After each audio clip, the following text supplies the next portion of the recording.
Hello, beautiful people. Istanbul International Airport. This is a new airport. They opened up 2018. That's a huge airport. Actually, matter of fact, this is one of the largest airport in Europe. It's beautiful. They designed it very well, decorated very well, especially for month of Ramadan. Decorated all the pillars with a diamond cut light. Beautiful. And my boarding pass says standby. My seat is not given. I'm a little bit early. They told me I have to get my seat in the check-in time at the gate. I do not like that idea, but it does scare me. I need to go Philippines today. I can't be standby. I'm a full fare ticket payer and they cannot put me in a standby. I hope that's not a problem. Istanbul airport is very big. If your gate number is A15 or F19 or F18, good luck. Lots of walking. And if you have a lot of luggage to walk with, there is no any golf cart to pick you up and drop you in the gate. You need to walk all the way. There is some sort of escalator to bring you to the gate to help you to certain area, but not all the airport. After your security check-in, when you come to the lobby, both direction, you need to walk a lot. Imagine if you're walking for 15-20 minutes, one gate to the other gate. Plus, you have to wait for the security to check your bag again. That means you might be missing your flight. So you have to run fast. I do recommend never book connection flight within an hour. Great chances to miss your flight. Turkey offers tax-free shopping to the foreigners. So if you bought something and you paid tax, then you get your tax refund here. This guy at the tax refund counter, he's a kind of angry. Something going on between him and the customers. If you're looking for something brand name, then stop by at Istanbul duty-free shop. Price is pretty good. My boarding gate just opened. I think it's a gate number F18. I'm here in the gate number 18. Flight is full and they put me in a standby. I had a feelings from the beginning. I had an argument with a guy named Arden, Turkish Airlines, and he's very proud to say that he's a guy who deny whoever he want. And he also threatened me that if I'm talking too much, I probably not going to go in the flight. I didn't talk too much. I just asked him that I need to go. I have a hotel booking. I have all this transfer, who's going to pay for it? I paid for my PCR test. I cannot go back again to Istanbul and do PCR test again. A lot of people doesn't know if overbooked flight delayed over 7 hours and 45 minutes, then airlines should provide a decent compensation. Some airlines try to avoid paying compensation, and that could be a violation of Montreal Convention. If there are not sufficient volunteers to give up their seats, then Department of Transportation require compensation, in short known as DBC. The Department of Transportation allowed airlines to do overbook for good reasons. However, some airlines abusing this policy. It has to be stopped. I would recommend prior travel buy a trip insurance which may protect missing flight, baggage loss, delay, damage, hotel accommodation, and medical emergency evacuation. In a worse situations, you may complain to the Department of Transportation or take a legal action against the airlines.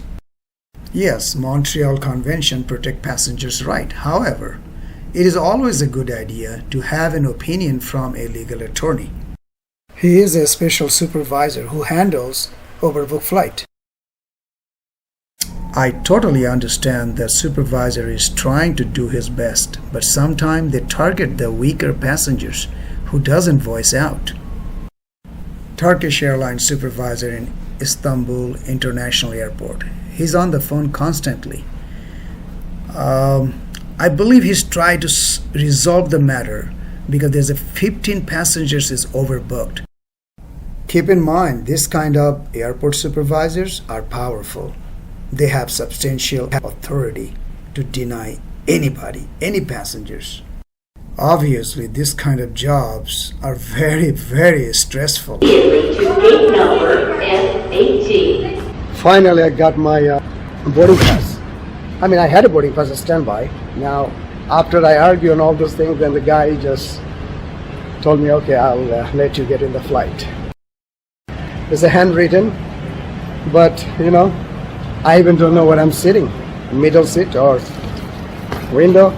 I don't care. I need to get in the plane. That's all. Wow, that was so tension. Yeah, yeah, yeah.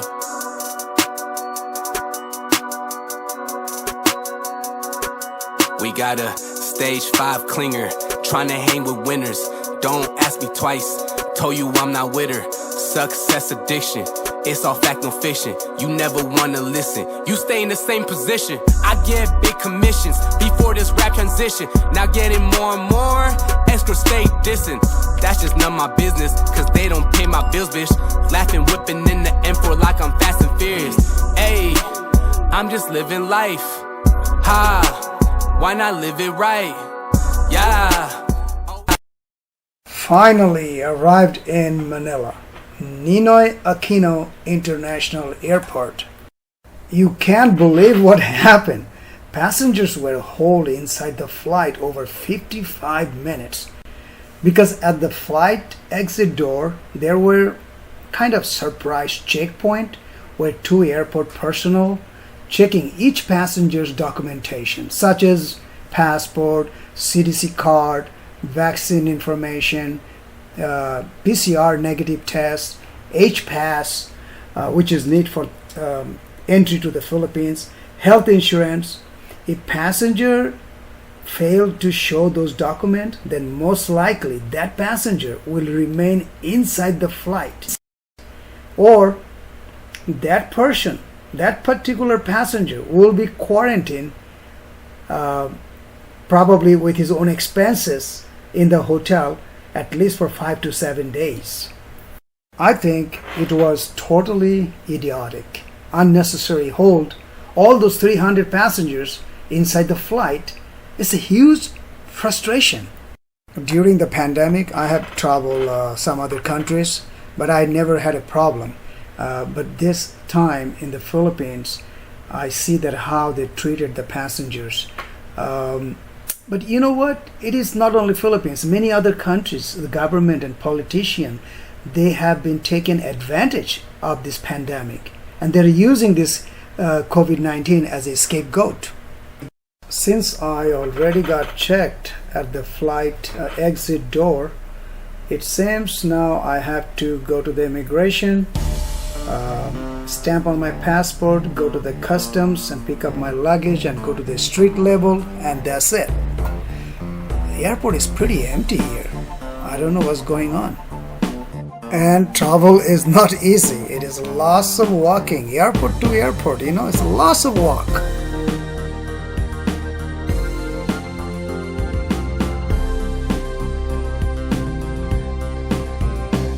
Oh no, no way. Airport not really empty. It seems passengers being held here by Philippine government Coast Guard. I think they're known as a PCG TGRT, which means Philippine Coast Guard rapid test. My question is, then what was all the drama at the flight exit door? They was holding us for 55 minutes to check our documents. So now there is here is another checkpoint. What's going on? It is really chaotic. In Istanbul airport, I was verified with all necessary travel documents to enter to the Philippines, and Philippine airport should respect that treaty. As an example, if my flight bound from Turkey to United States, then my last embarkation airport, which is Turkey, responsible to check my documents such as CDC and other that US government require. And then when I arrive to the United States, they're not going to ask again, usually, and you just go through the passport, check your visa, and you are out. But here in the Philippines, in Manila airport, I feel like they're having a trust issue. They probably don't trust the foreign carriers. Now I'm worried about my luggage. My luggage probably are waiting in the belt, and we are hold here. I'm not sure over there they have enough security and checking everybody's luggage tag. Who knows? Somebody can walk away with my luggage. I think in my language, this is total chaotic.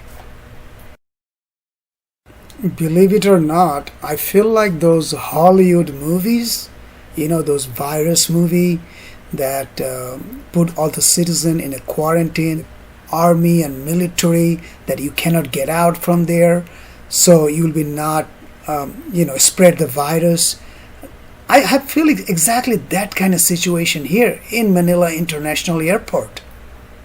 As a professional travel consultant, I heard a lot of sad story from my passengers.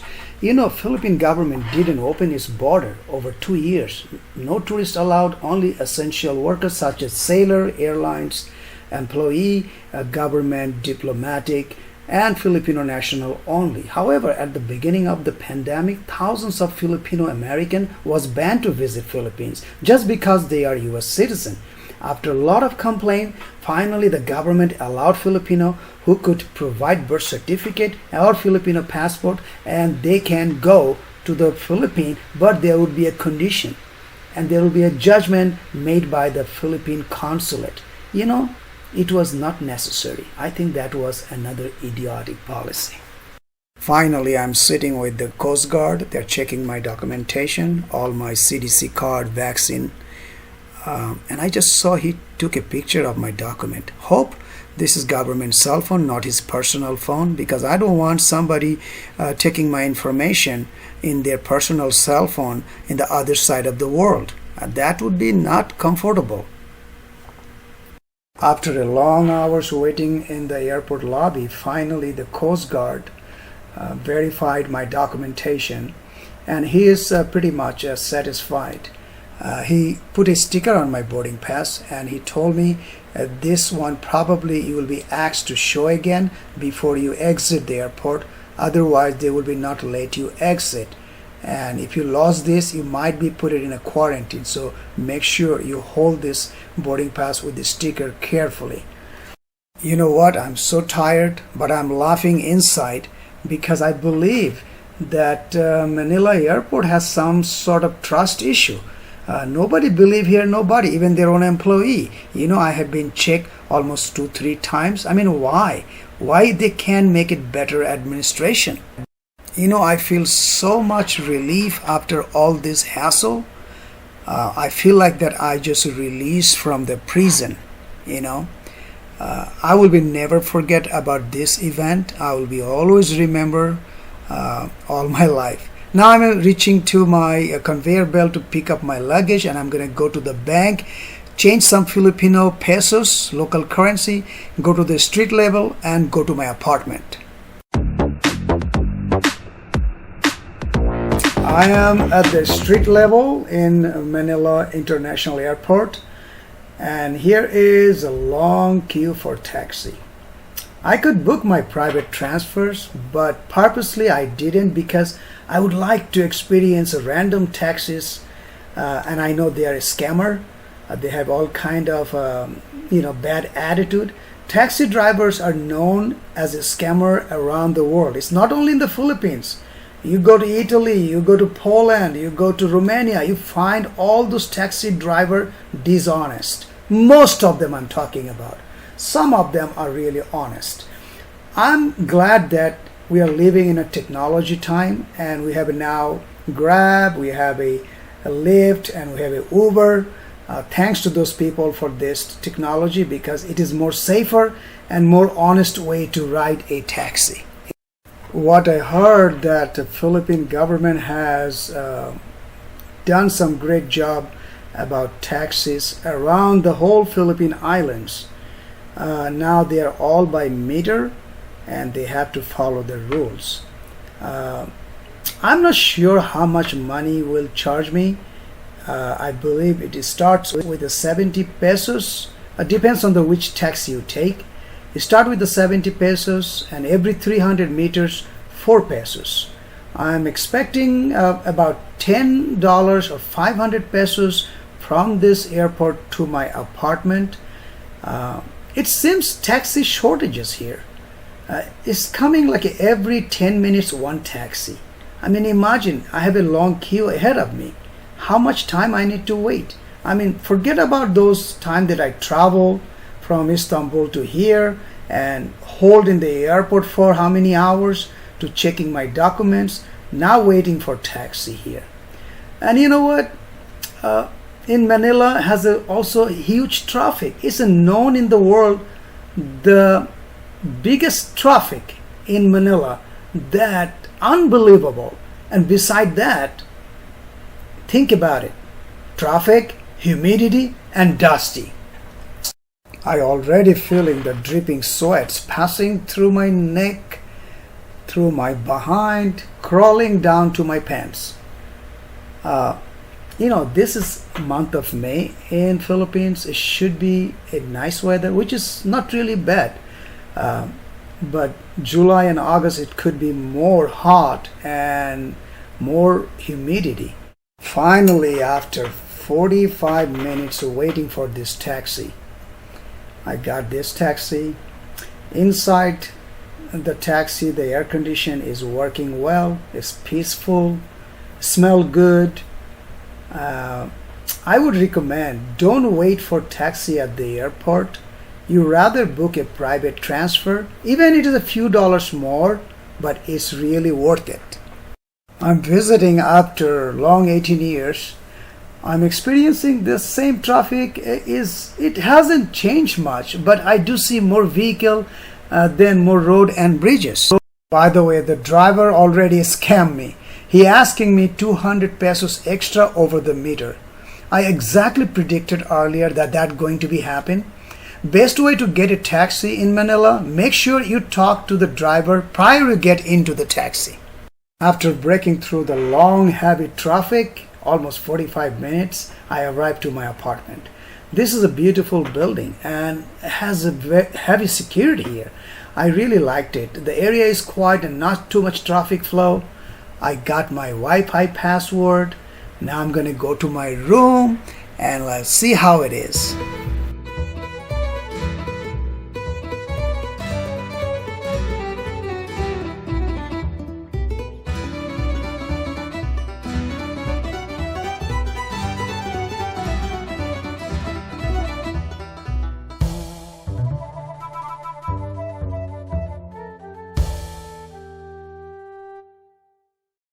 This is city of Malate. Malate is basically located in center of Metro Manila. It's a commercial area, lots of hotel, clubs, pub, bars, malls. You can find everything in here. But I think the city didn't want any more clubs, so they moved to another location. They just want to clean up. However, there's still some club you can find, like this one. And I'm just wondering, I went through hard time in the airport to coming to Philippines, but when you're coming inside the town, now you see everything is open. So what happened to the pandemic? I haven't eaten for many hours. Here in Manila is approximately right now 8:30 p.m. and no idea where I can find some healthy food. I'm still looking around. Let's go and find some restaurant. Manila is a pretty much safe place, but during the night you have to be watch out yourself and your surrounding, because some part of Manila it could be shady and it could be dangerous. So, but pretty much most Manila is very safe. There is a guy just approached to me and he asking me money, and he also asked me, do you want a girl? Means prostitute. And I told him no, salamat. And when he heard that I speak little Tagalog, he just ran away. So that kind of people, you can find it anywhere. It doesn't matter. In the Philippines, Bangkok, Cambodia, is always there. Also, another advice, when you're traveling to any country, if you know their local language, at least few words, just for communication purposes, that's going to be really helpful. I used to live in the Philippines, And this tower hotel was my first apartment. And you see up there at the 12th floor, I used to live up there. That was my during 20s. City was totally vibrant, 24/7 city. It was all night open, the bars and tourist crowd. It was jammed with the traffic, people. It was chaotic. But look at right now, it's quiet. There's no more clubs, no more bars. It's a more likely residential.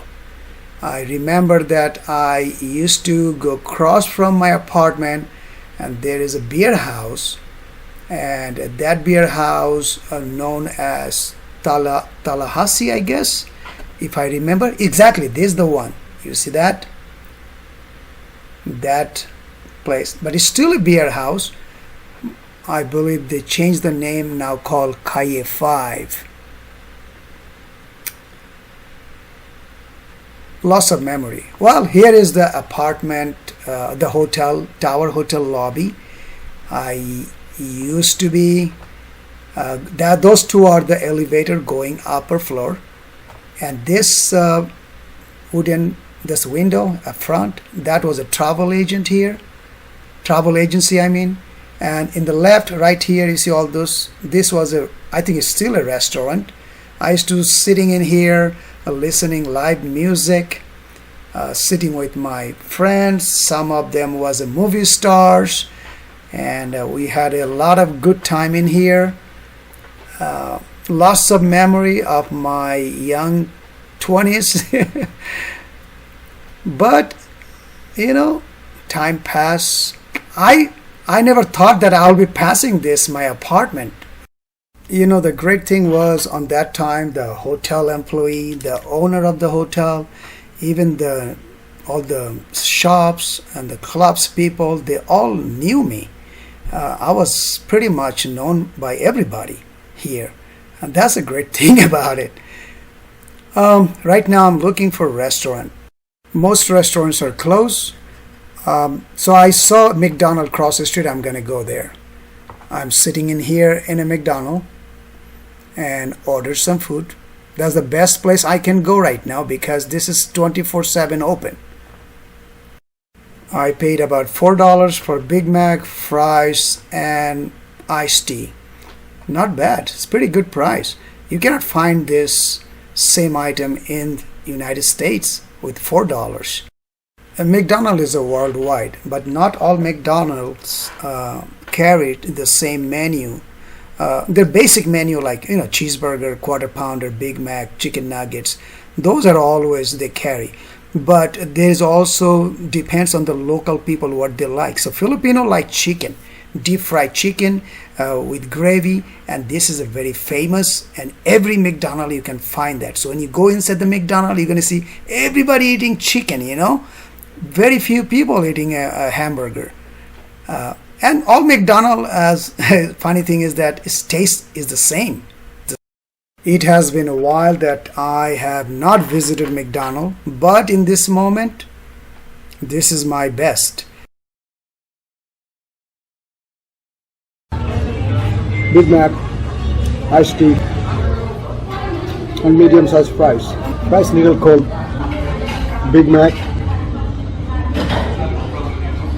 Taste is the same around the world. That's a good thing about it. Across the street from McDonald's, there is a huge mall. It's called Robinson Mall. It's look like it is a kind of new mall. It's very beautiful. I designed it very well. Robinson Mall is pretty much everywhere in Manila. It used to be also in the United States. I know that in California we used to have, in Los Angeles, we used to have a Robinson, and I think those was during 90s, early 90s, and I think they sold out. I don't know what happened to them, but in the Philippines, Robinson is still here.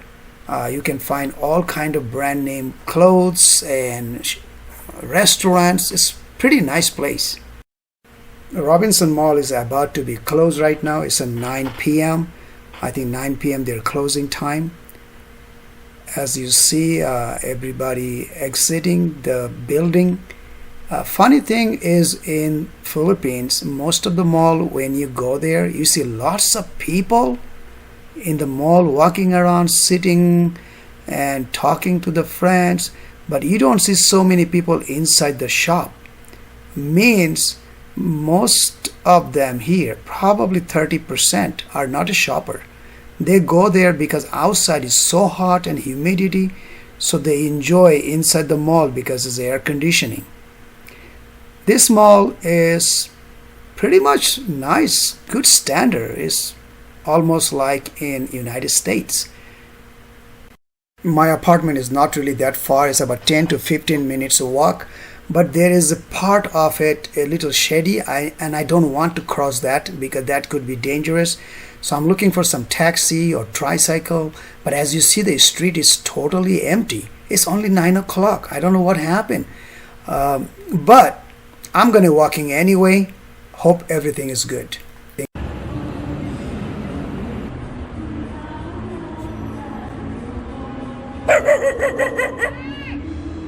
Hello beautiful people, the video is about to be end, and don't forget to subscribe my channel. There's a bell icon. If you click that, my new video when post, you will be the first to be notified. I have a lots of new video coming up about Philippines and Turkey, so stay tuned. Meanwhile, I would like to say good night and Filipino word, salamat po.